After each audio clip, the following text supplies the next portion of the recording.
राज्यातील दुष्काळी परिस्थिती पाहता राज्य शासनाने दिवाळीनिमित्त होणारी 10% प्रवासी भाडेवाढ यंदा रद्द केली आहे. नंदुरबारसह धुळे, जळगाव, नाशिक, अहिल्यानगर आणि संभाजीनगर येथे जादा बसेस सोडण्यात येणार आहेत.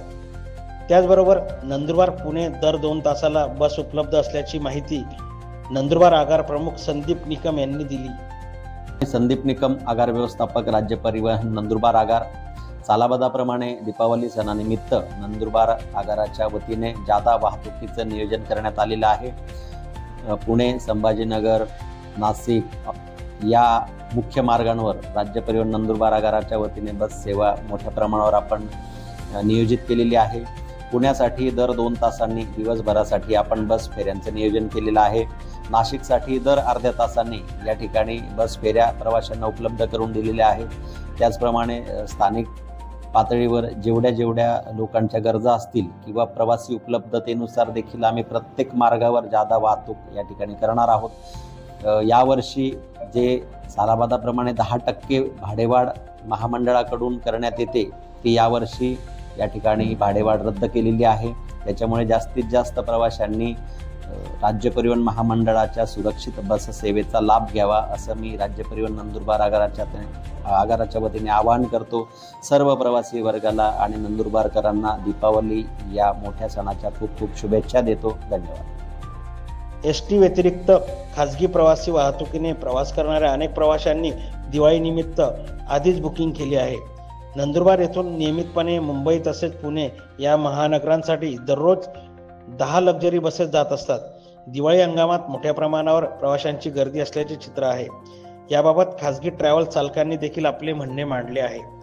नंददर्पण न्यूजसाठी संपादक महादू हिरणवाळे, नंदुरबार. दिवाळीचा हंगाम सुरू होत आहे तर सर्वच प्रवाशांना असं वाटतं की सध्या खूपच भाडेवाढ झालेली आहे. जास्तीचे भाडे प्रवाशांकडून घेऊन राहिले. लोकांना पर्याय नाही म्हणून खाजगी प्रवासी वाहतूक करणारे लक्झरी बसवाले खूपच अवाजवी भाडं घेत आहेत आणि तशी त्यांची तक्रार करणं स्वाभाविक आहे. परंतु वास्तवतेकडे जरी आपण बारकाईने पाहिलं तर आजच्या तारखेला खाजगी प्रवासी वाहतूक करणाऱ्या लक्झरी बसेसचं भाडं 350 रुपये, 400 रुपये, 500 रुपये याच्यापेक्षाही कमी आहे. आणि एवढं भाडं कमी असताना देखील प्रवासी नाही आहेत. काही गाड्यांमध्ये 5 सीटं जाऊन राहिले, काही गाड्यांमध्ये 10 सीटं जाऊन राहिले, काही गाड्यांमध्ये 15 सीटं जाऊन राहिले.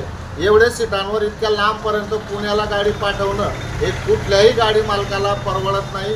डिझेलचा भाव आणि तिकीट दर याचा जर आपण तुलनात्मक अभ्यास केला तर हे गणित कुठंच बसताना आपल्याला दिसत नाही.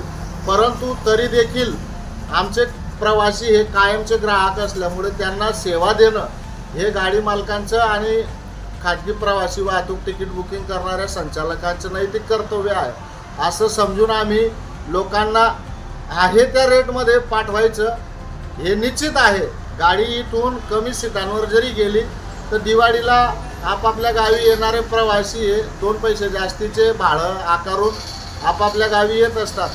परंतु आम्ही जे इकडून कमी भाडं घेतोय ते भाडं आम्हाला तिकडून येताना गाडी मालकांना ॲडजस्ट करता येतं.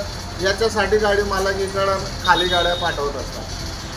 हो, निश्चितच खाजगी प्रवासी वाहतूक लक्झरी बस आणि एस टी महामंडळ यांच्या बस या दोघी बसमध्ये भाड्यामध्ये थोडी तफावत असते.